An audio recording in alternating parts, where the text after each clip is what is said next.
Hello, everybody, and welcome back into another episode of The Cycle. I am your host, Mike Maher. I am joined once again by Kelly Kirby.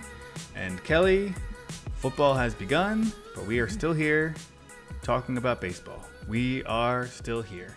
And so it's a pretty crazy time of the year when the two sports overlap for those of us who work in the industry, but that's okay. No one will feel bad for us about that, so we will not feel bad for ourselves. And we are here to bring it home, to bring fantasy championships to the people, help you out to close strong in your roto leagues, and to not get eliminated in the playoffs in your head-to-head leagues. And so, with that intro, I ask you, how are you doing? I'm doing pretty well. No one has spit on me. I haven't spit on anyone. So I feel like, I'm doing better than some people, but I'm also didn't mean to even talk about that. I just was like, I'm so tired of hearing about it. Okay. Has anyone spit at you? But no one has spit at me in the last, little bit. That's an important... Like 10, 15 years. It's an important detail.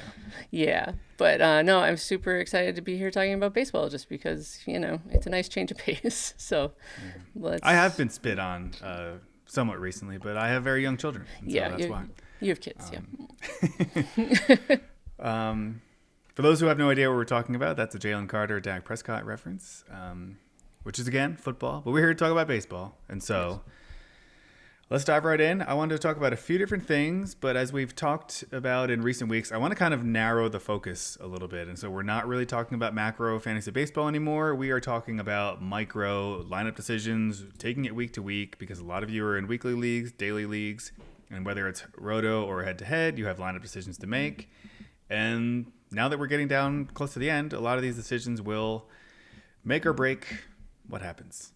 And so even though we're not going to talk about spitting anymore, we will talk about someone who might be a jerk, which is something that jerks do. And so I ask you, is Framber Valdez a jerk? And to bring it in and kind of explain why I'm asking that, by this point, many of you have seen or maybe you haven't, because it was I felt like it was a decent size story, but it was not as big as I expected it to be. Mm-hmm. I feel like those of us who work in this space or really dialed into fantasy baseball were like, whoa, that was mm-hmm. wild. But I don't think it really made a huge splash mm-hmm. Nationally. So maybe you don't know what happened, but the Cliff Notes version of what happened is there was a weird sequence when in Framber Valdez's recent start where he was almost about to start his windup, and it seemed like, he and the catcher were not on the same page, and the catcher kind of waved him off, step off the mound. Let's reset here. Framber Valdez ignored him and proceeded to go into his windup and throw a pitch that was immediately hit for a home run. And so in that case, it seemed like the catcher was correct. Maybe we should have not thrown that pitch.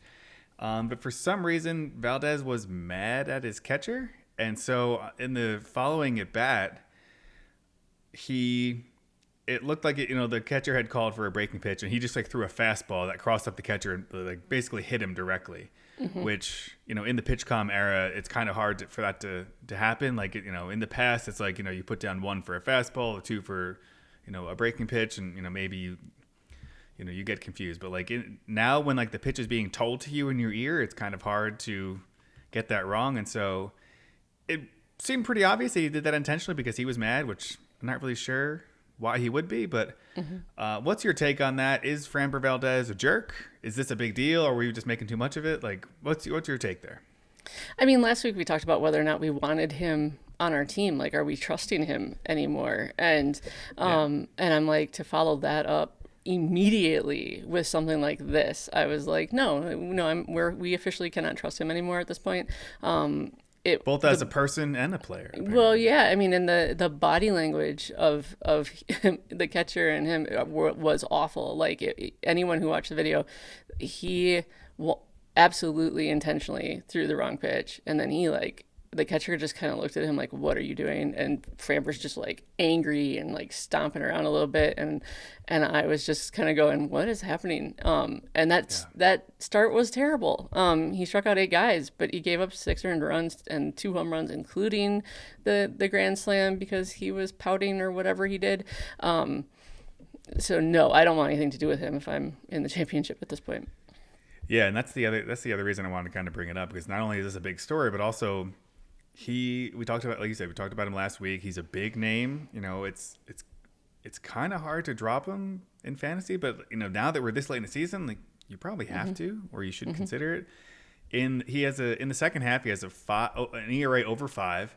And granted, it's only one start, but in one start in September, 10.8 ERA, based on just the one bad start, but also through August, 5.64 ERA. So he's just like not been good for a pretty lengthy stretch now, after having a really good first half, 2.75 ERA in the first half. But it just seems like the wheels have come off a bit, and it's one of those things where if we're having this conversation in May, no, you don't drop Framber Valdez. But like we're into September now, and like you said, if you're in a head-to-head, if you're in a head-to-head playoff matchup, you can't trust him being in your lineup. It's one thing if it's in Roto and maybe you can bench him for a week and see if he gets things turned around, or if you have a deep enough rosters, maybe you just the volume is okay, and you take the chance. He's pitching,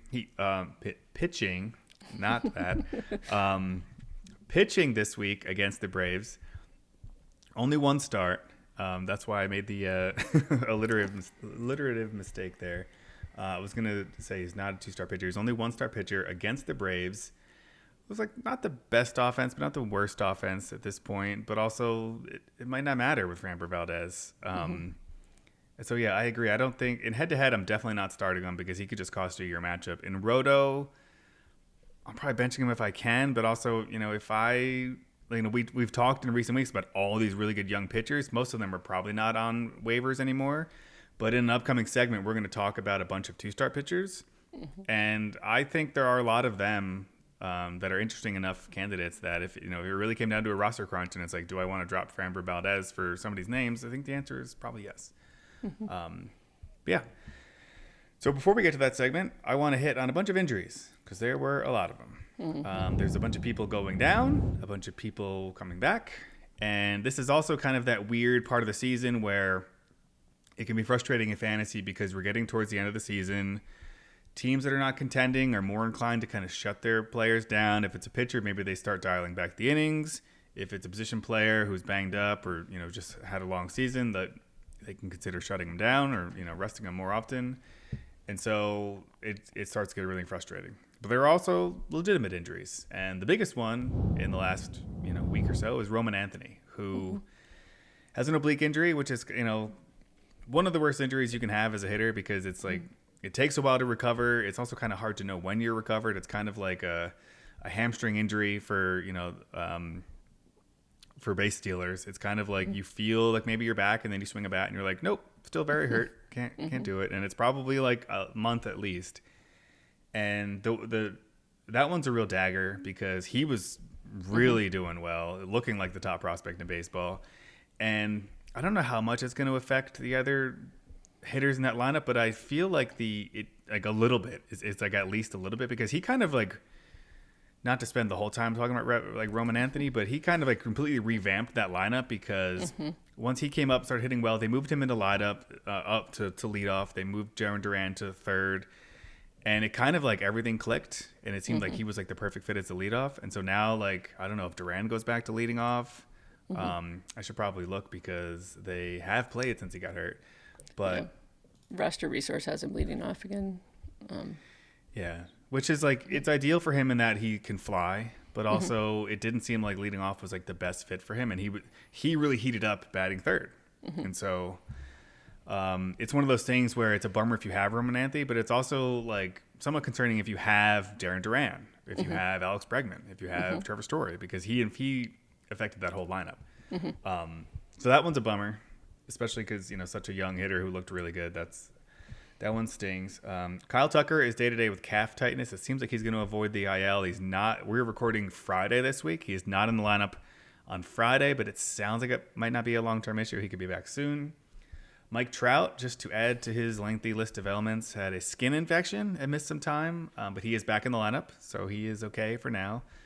Michael King could be activated this week, but he has another sim game coming up, and it seems like he's going to throw another sim game and not go on a rehab assignment. But in his most recent sim game, he only threw 44 pitches, and so we don't know what the what the workload is going to look like when he's back. Kyle Stowers, kind of a surprising superstar this year, is starting a rehab assignment. He could be back in your lineup soon. This is kind of an interesting one. As of last night, Jazz Chisholm injured both of his knees in the field, but they're optimistic about it. Which they injured both knees. He went for testing, and they say they're like optimistic, but I don't know. I feel like if you injure both knees, I'm a little concerned. Max Muncy, the Dodgers' Max Muncy is beginning a rehab assignment. He could be back soon, new eyes and all. Spencer Arrighetti, likely done for the regular season. Seth Lugo to the IL.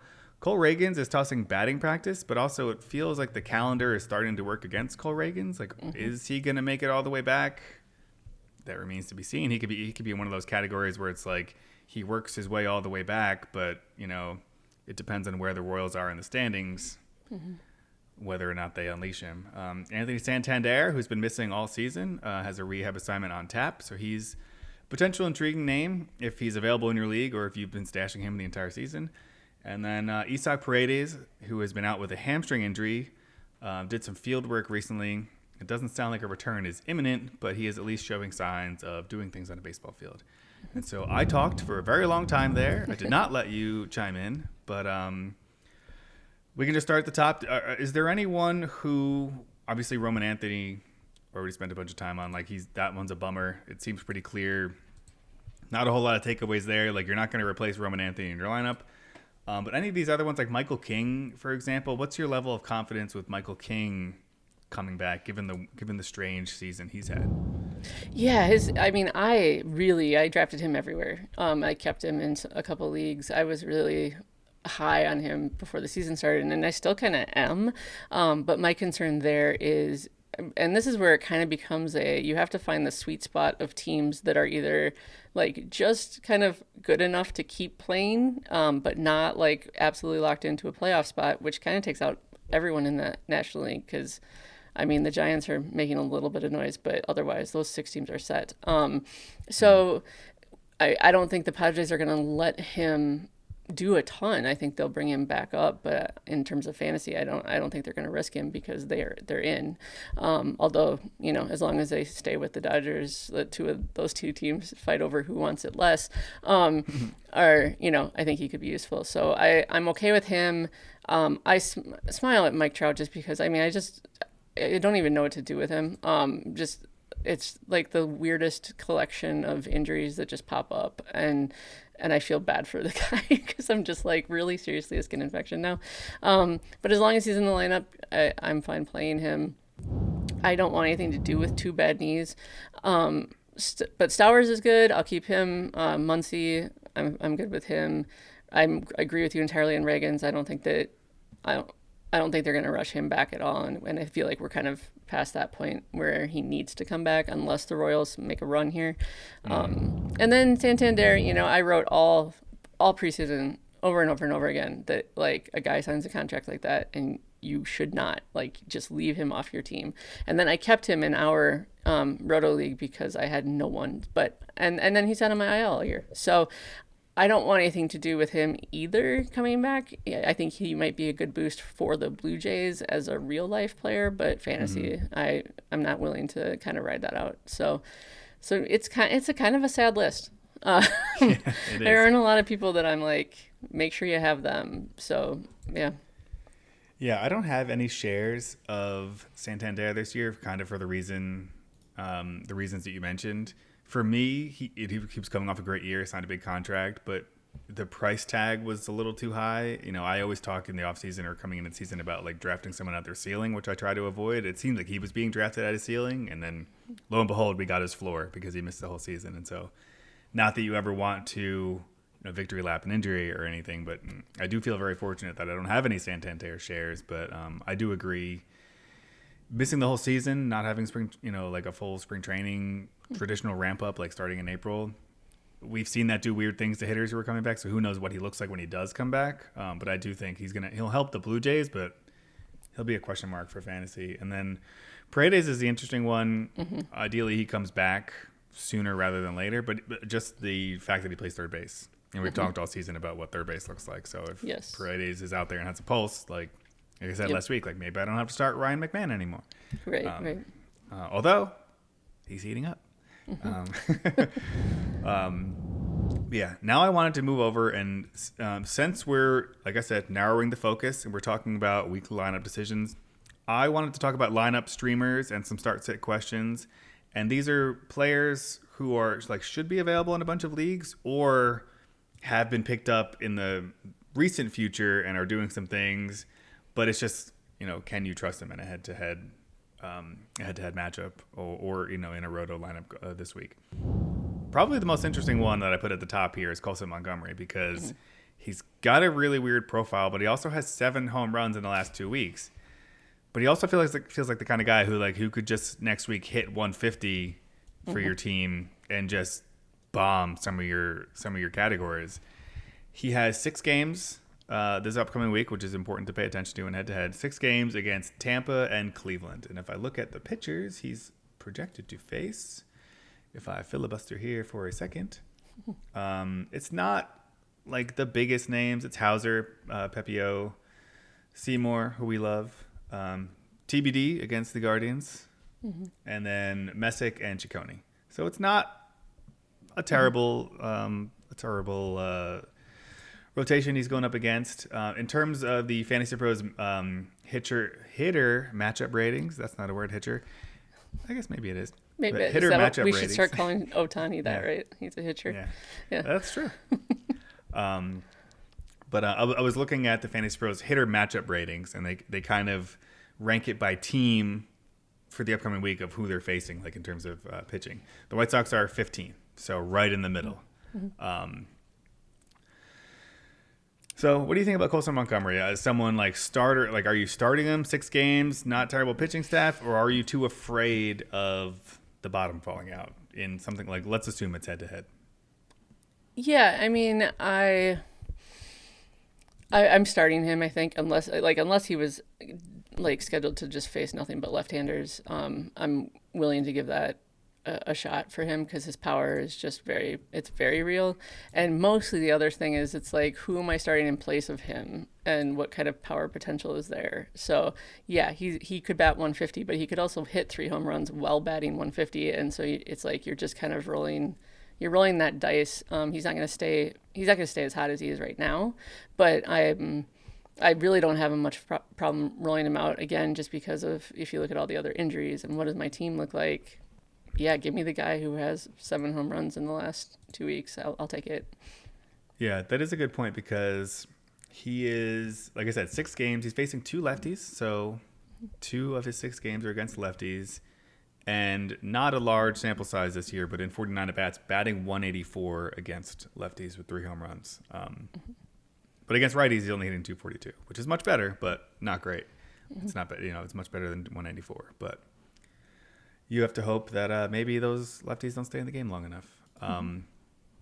Yeah, for me, obviously it depends on the league and how deep it is. But chances are, if you were starting him recently, you probably need to continue starting him because you probably don't have anyone much better. What about Ramon Laureano, who, in terms of our projections coming up, VBR, we track the statistical value of players in fantasy, but then we also project the future, value based on projections. And so for the upcoming week, he's 4th among hitters is Ramon Laureano. And he has a full 7-game slate, which is good, against the Reds and the Rockies. So Ramon Laureano, are you starting him or sitting him? Do you know, without looking, well, you might be looking right at his page, how many home runs he has this year? I don't have his page up. I have the FantasyPros hitter matchup ratings page up, but I can pull it up real quick. Oh, no. And I've got it. I've got it. You got it. Yeah, no, he's hit 22 home runs this year. And his slash line is absurd. Like, he's at 299, 361, 543. So yeah, I'm starting him. There's nothing about that concerns me, and I'm not even really all that surprised that his VBR is that high when he gets to go to Colorado, right? Does he go there or he hosts? Either way, he gets Colorado pitching for 3 games. So Laureano is on my team. I'm starting him. That's not a question. Yeah, and the other good thing, talking about the all 7 games are at home. Not that they have a great home ballpark for hitters, but all 7 games are at home. And in terms of the matchup ratings, number 1, the best matchups for hitters next week are players on the Padres. So yeah, I think I'm more confident in starting him than Colson Montgomery. But yeah, I think I'm starting him. What about Austin Hayes, who's had kind of a, I guess, roller coaster season is what you would call it. He was he's always had trouble staying on the field, but this season he was really hot when he was on the field. He kept missing time. He's been cold recently, but very recently he has 2 home runs in his last 4 games. And this week he has 6 games at San Diego and at the Athletics, who play in Sacramento. But they don't like to say that. They just like to say Athletics. They don't want to give Sacramento any credit, despite graciously hosting them. I don't know. I don't know why you do that. Maybe they're jerks too, like Framber Valdez. But what about Austin Hayes? His projected VBR 46. Yeah. So top 50, but not 4th like Ramon Laureano. If it's a weekly league, I'm not starting him. If it is a daily league, I'll start him in Sacramento. So that's how I'm looking at it. I feel like it's just even coming right off of what we just said about Laureano, I'm like, San Diego's not exactly the best ballpark for hitting, and the Padres pitching is decent or better than decent. But I'll throw pretty much anyone if they're gonna spend time at the Athletics field. So yeah, if you can split it, I'd start in the second half. If you can't, I'd bench him. Yeah, he kind of feels like I've had like the Taylor Ward problem this year, where I don't know how many home runs he has. It's like 30, but I think 24 of them have been on my bench just because he's been like so cold, and I'm like, oh, I gotta sit this guy for a week, and then he hits 6 home runs. I'm like, all right, I'll put him back in my lineup, and then he hits 0. And so I've been doing that all year, and just like, if I just left him in my lineup, I would be okay. But it was so bad for a while that I had to bench him, and then he goes hot, and then he goes cold. He's kind of.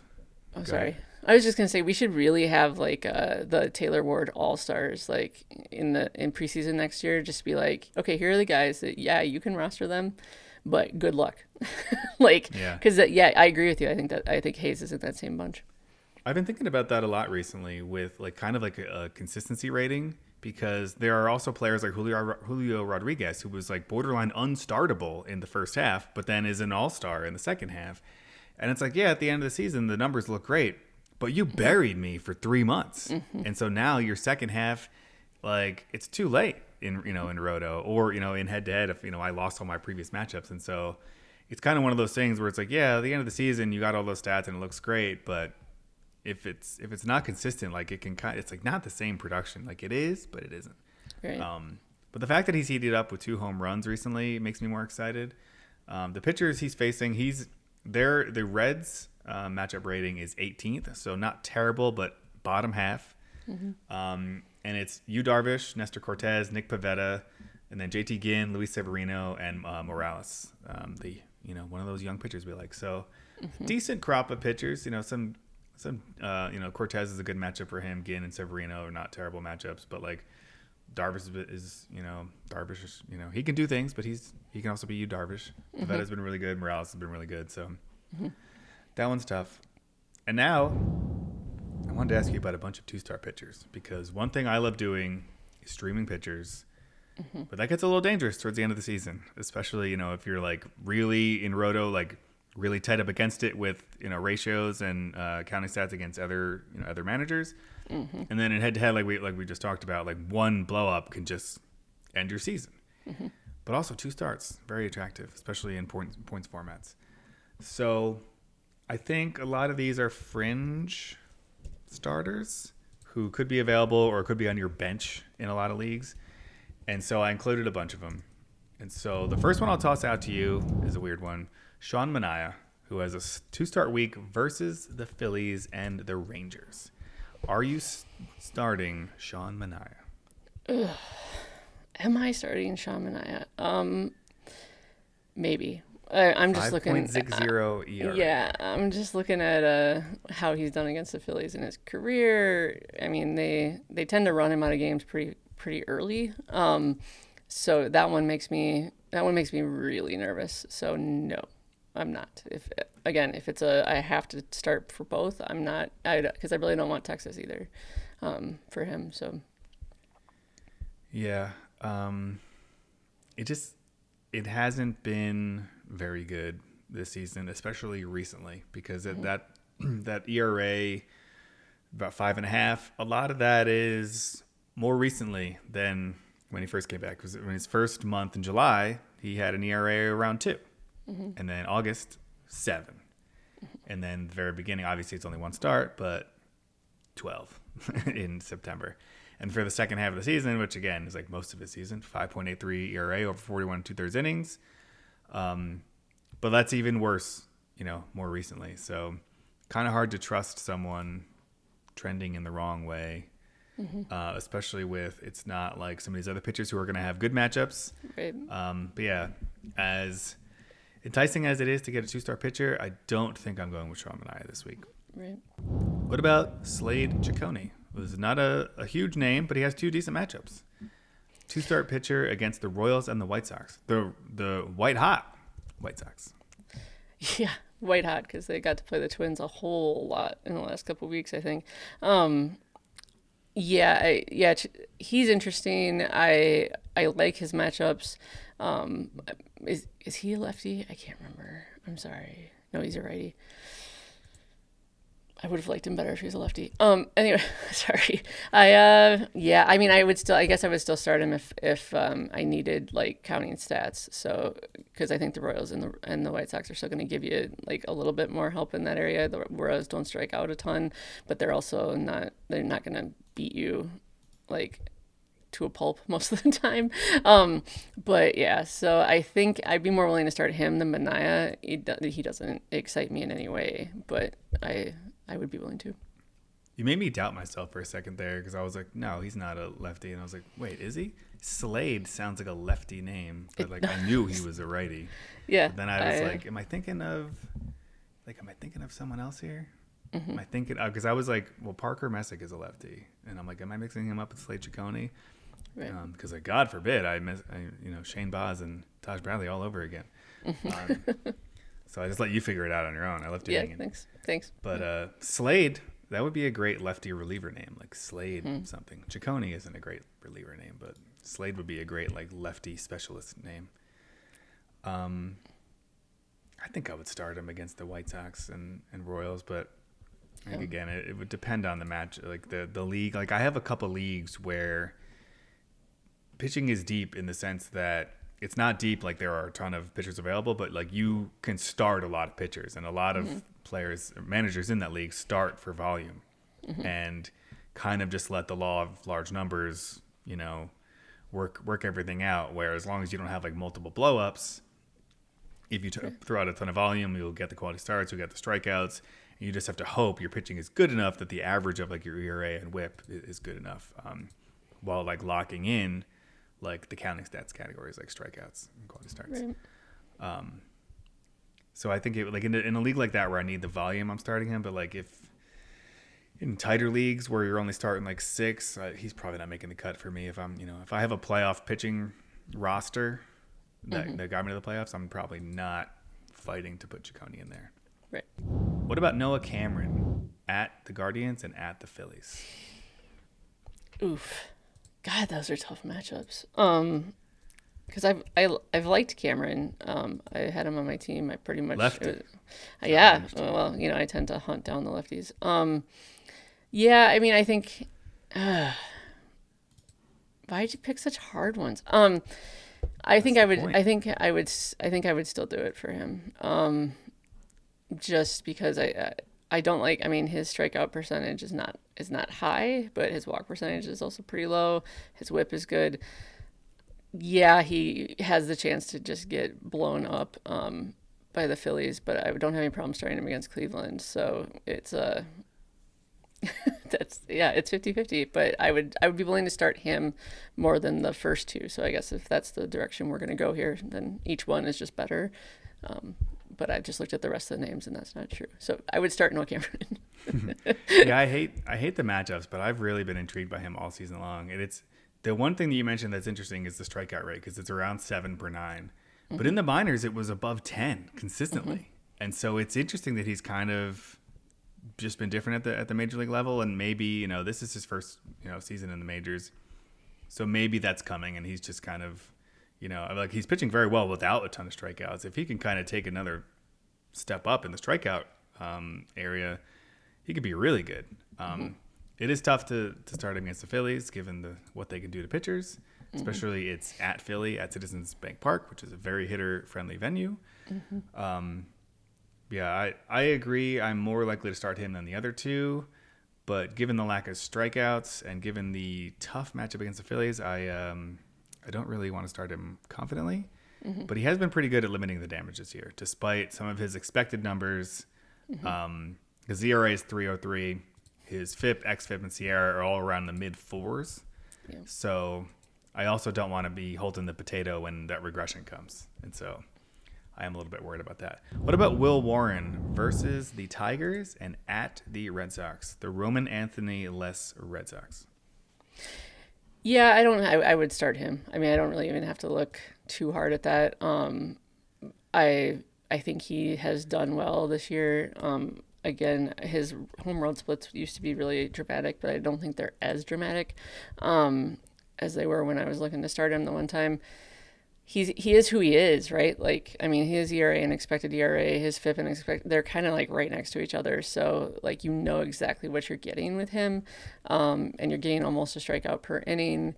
His walk rate's a little higher than I would like it to be, but I'm okay with that, especially the Roman Anthony-less Jarren Duran leading off Red Sox.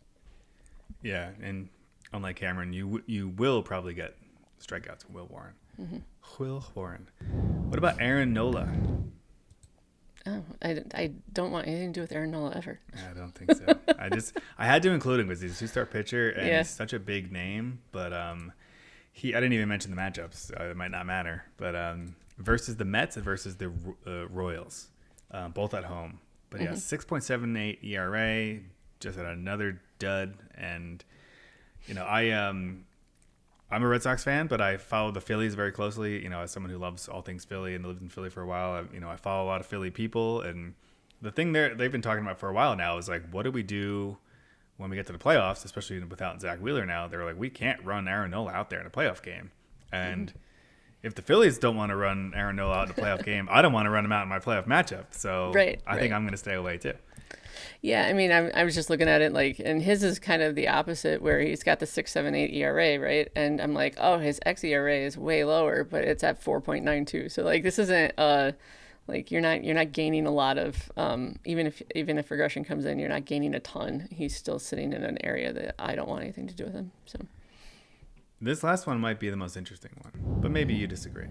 Cade Cavalli, first round pick, at the Marlins and versus the Pirates. So two pretty good matchups, although the Marlins are sneaky, like not terrible, and the Pirates are a good matchup. But his ERA for the season is not great, but he is coming off a pretty good start. 5 innings, 2 earned runs, 6 strikeouts. But that was on the heels of a dud against the Yankees, where he allowed 7 earned runs.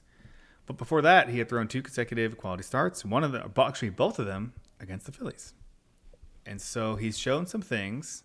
He has good matchups. He's a top prospect, first round pick in 2020. So not like shiny brand new top prospect, but a former top prospect, former first round pick. Any interest in Cade Cavalli as a 2-star pitcher at the Marlins or versus the Pirates, and versus the Pirates? Yeah, I mean, he faced the Marlins like 3 days ago, right? And he had a really good outing. Didn't give up any home runs, which was a giant problem the 2 starts before that. But that was the Yankees and the Phillies. So yeah, I don't have any problem with him starting against Miami. And at this point, I don't have any issue with starting anyone against the Pirates. Your only concern there is if you're facing Skeens and his microscopic ERA, that's tough for a start. That's tough for an opposing starter to get the win sometimes, because usually it's 1-1, and then the Pirates give it up later. So, but I do like him for the purposes of what we're talking about. Those are 2 matchups that I wouldn't mind seeing what he can do. Yeah, it's really only the Yankees that he had home run issues with. And it's worth noting that start came in Yankee Stadium, which is not a real ballpark. So I don't even know if those count. In his previous 4 starts, he only allowed 2 home runs.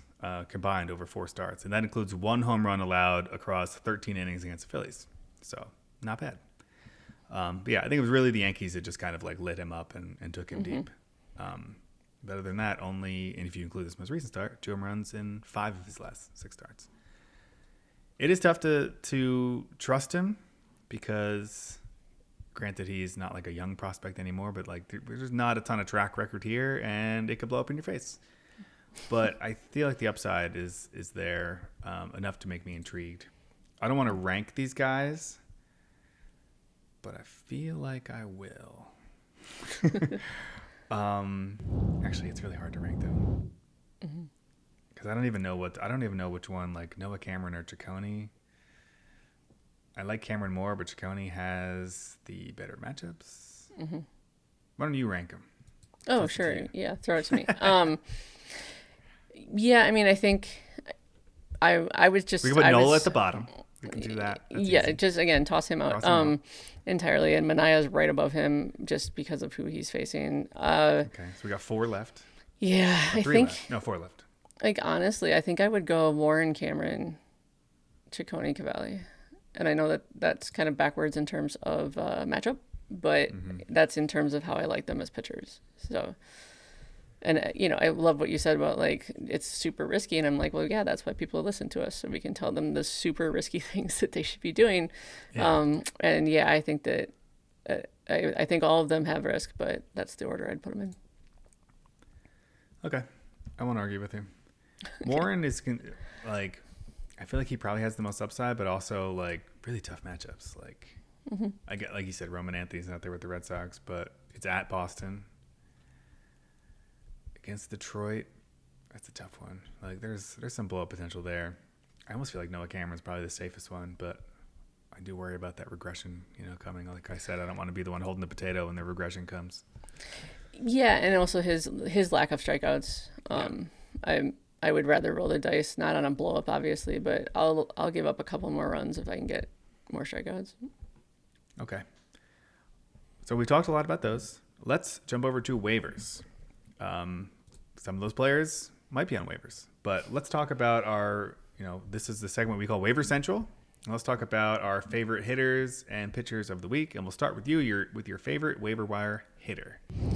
So I was just looking, and again, like right now, it's hard when we're going to recommend these names to just check and see if they're rostered. Because my first choice for waivers is Joe Adell, just based on where our VBR has him 38th overall for the rest of season, and I feel like he's available because people have picked him up and dropped him so many times. So it's like, just take a look if he's out there. If it's a deeper league, I'm sure he's not. I also threw Tyler Freeman on there.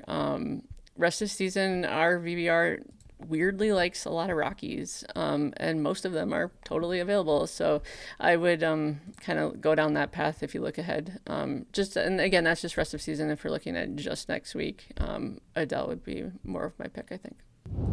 Yeah, and the one thing I wanted to mention there, we were talking about this a little bit before the show, but it's a little difficult to recommend names right now because roster percentages, it just means nothing at this point. Like they're all, if you look at the different sites, they're wildly different. ESPN is a shallower format, so it's always going to be lower.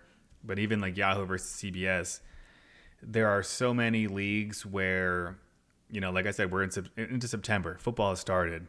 And as much as we don't want to admit it, a lot of managers have checked out. Sometimes entire leagues have checked out. If one manager or one or two managers have really, taken off and are, the two juggernauts in their league, there's a good chance like half of that league isn't paying attention anymore. And so roster percentage might be all over the place. And so we might be recommending players who are already rostered in your league, but just know there are a ton of leagues where these guys are not rostered. And so if you're in one of them, you can pick them up. We don't have to spend a ton of time on it because we already talked about him, but my favorite hitter for this week is Ramon Laureano, who, like I said, roster percentages are all over the place, but he's very available according to the numbers that I have. And then Daulton Varsho, even more available. He has 6 games this week. He does have 2 lefties, but he's been very good since coming back. What about your favorite pitcher? Yeah, my favorite pitcher just came back. He's only got one start. Luis Garcia for Houston. He actually has 2 starts next week, according to our probable pitchers tool. He gets the Angels at home. We've talked about facing them anytime we can. He has to go to Texas later in the week, but I would still feel pretty. I'm okay rolling him out there. I think that he looked good in his first start back. He might end up as only one start. I was looking at 3 different projections and maybe three or four, but there was some disagreement on whether or not he would have 2 starts. I tend to lean he's only going to get 1 based on what they're doing, but we'll see. As long as it's against the Angels, as long as it's the first one. It might be against the Braves. Yeah, well, either way, I'll still take him. Yeah, it's looking like it's going to be against the Braves. My favorite pitcher is someone we've already talked about the last few weeks, Luis Morales. Still very available, extremely available on Yahoo and ESPN, and even on CBS, which is, kind of this time of year, like those are more realistic. And a lot of those leagues are more active because a lot of them you have to pay for. And so those leagues are more active. But even then, 60% rostered on CBS, which means he's still available in a lot of, CBS leagues. And then he has a 2-step. Who is he facing? Filibuster, Red Sox and Reds. Both at home in that Sacramento ballpark. So 2 starts, but I like him. I think he's good, and I think he'll be okay. And then Slade Cecconi, we already talked about. And then as for some deep league targets, Ha-Seong Kim is now the shortstop for the Braves. Seems like he's going to get some run as the everyday shortstop there if you need some speed. Tyler Wells is back with the Orioles. Jason Alexander is a name who pitches for the Astros, and it looks like he and not Luis Garcia could be the 2-start pitcher this upcoming week. Can I just add that I refreshed that page and it went back to this week? So I was looking at the wrong week, so nobody has to comment on it. I know that I screwed that up. Cheers. Okay. So it looks like Luis Garcia 1 start and Jason Alexander 2 starts, but at Toronto and at Atlanta. So that is why we're talking deep league name, because if you need, in super deep leagues, 2 starts can be good almost no matter what, unless they really kill you. I wrote Jose Quintana evergreen pickup because he's just been someone who's just been like turned and burned on the rosters all season long, and for the most part, it's gone pretty well. Not a ton of strikeouts, but he also hasn't really destroyed you. So I have basically, and he's a 2-star pitcher too. I feel like in a couple of leagues, I have basically picked him up every time he was a 2-star pitcher, and then dropped him, and then just like done that all season long, and no one else has grabbed him. This Jacob Latz is a very deep name, and he also like isn't kind of like fully stretched out, and it's not like 100%. Like he's projected to be a 2-star pitcher. It's not like 100% he's going to start both of those games, and so kind of wait and see over the weekend to just make sure he's locked in for 2 starts. So as of right now, it projects to start against the Brewers and at the Mets. But he's kind of like just still being stretched out. But in a deep league, 2 starts, again, not the best matchups though, because Brewers and Mets, not great. And then Austin Hayes, we already talked about. He's been slumping, but is warming up, and a VBR of 46 projected for the upcoming week. And now, struggling with lineup decisions, our lineup assistant recommends optimal lineup suggestions to maximize your team's performance each day or week. Just sync your league for tailored guidance based on your roster and league settings. Download the Fantasy Baseball My Playbook app or visit fantasypros.com/MLB to set your winning lineup today. And let's close things out with some pitching streamers, which we've kind of already talked about a lot on this show, but we'll go day by day. And our 2-star pitcher competition. Take it away, Kelly. And again, as always, we are going to use our Fantasy Pros streaming tool as I toss it to you and then took it right back. But now you can take it. I'll toss it to you again. Okay, so I was looking, and I don't know how to pronounce his last name. I'm gonna call him. Is it Brian Bergert? Bergert. Okay. You have to understand that I always, for whatever reason, want to make names French. So I was like, is it Ryan Berger? Even though that doesn't work at all. I actually know someone whose first name is Berger. How about that? Well, that's interesting. Yeah, you should have it's my have him... uncle's mistress's son. Okay. Yeah, have him call me and see how he pronounces all of these names. Anyway, so he gets Cleveland at home. He's been pretty good from what I've seen. And he's got a 2.61 ERA, 109 WHIP. So I would run him out there, no problem, and see what happens. And it's not like I'm trying to pick on the Guardians, but they're just, their weighted on base average according to our streamer tool is just, I might be like the lowest aside from the Rockies, so I'll take it.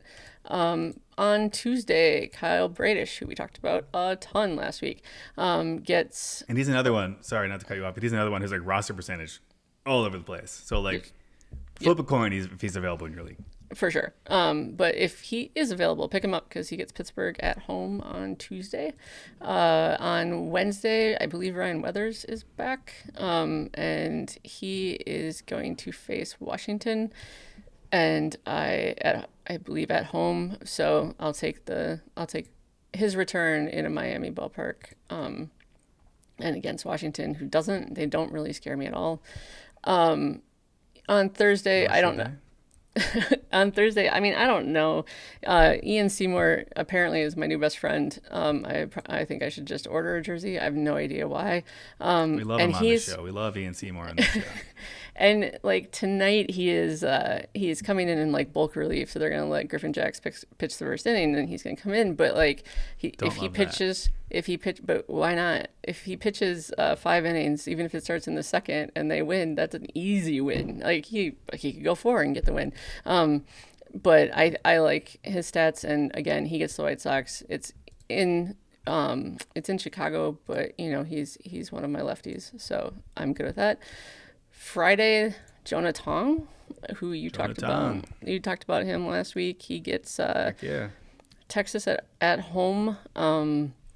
Same deal with the roster percentage. He may be out there. He may not be out there. We don't have a ton of sample size. He's going to be going up against DeGrom, but that's not as scary now as it was once upon a time.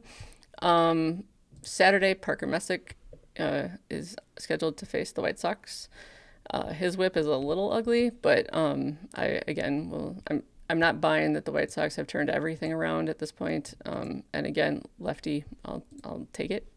And Sunday was a mess. So I didn't see a ton of people that I really liked there, and I simply wrote down Braxton Ashcraft because he's going against Washington, and they had him fairly high up. So those are my streamers. If you see somebody else on Sunday, you should totally jump in because that was not a good day. I almost included him in one of our earlier segments as like a potential pickup for those reasons. But I will say another name I wanted to mention, someone we talked about last week, is Peyton Tolley, who looked very good. We talked about him and Jonah Tong, I think, last week, and their impending debuts, and both looked very good. And so he is projected to start on Wednesday against the Athletics. And so I would recommend him as well if he's available in your league. I was able to pick him up in one of my daily leagues. One of the leagues where I'm still alive, I was able to pick him up, which I'm trying to change that league away from daily pickups because I hate, because it's just like a free agent free-for-all. Like, if you just see some news, you can just grab him and pick someone up. So I kind of wish we were doing waivers. But at least in that case, I was able to pick up Peyton Tolley, and so far it looks very good.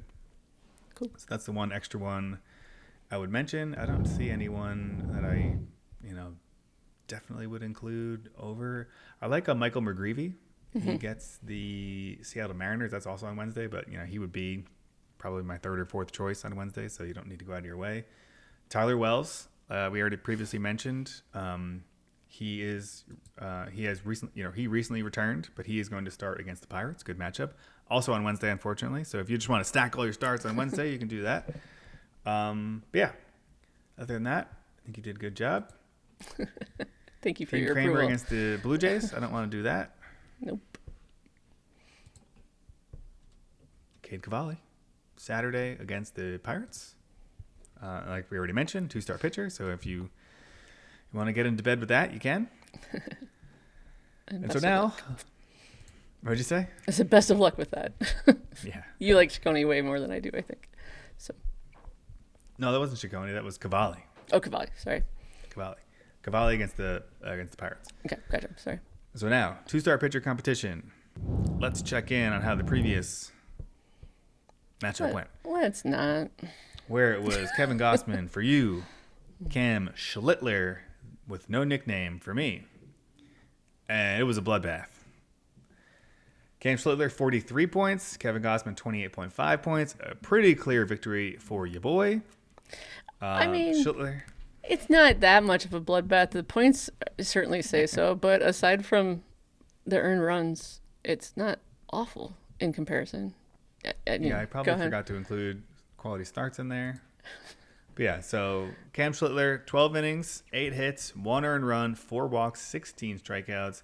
Kevin Gossman, 13 innings pitched, 11 hits, 5 big earned runs, 1 walk, 15 strikeouts.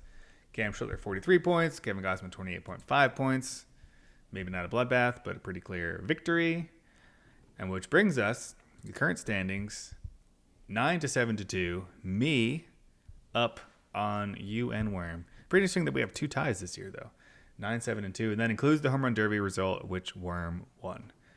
And so, let's go to this week.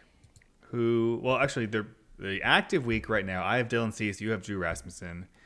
And it feels like for like the 3rd week in a row, this has been a weird week for pitching, for picking 2-star pitcher names.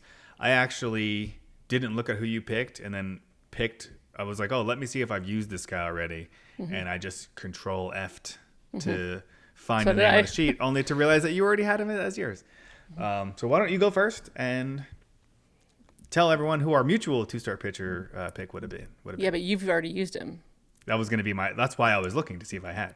Yeah, so you had used him, Worm hadn't. So I was like, all right, I'll throw it in because I'm not taking credit. Again, just for reference, like I'm not. Yeah, I was searching. I'm not taking the loss for this at all. Yeah. So whatever. No, I'm taking Brian Wu.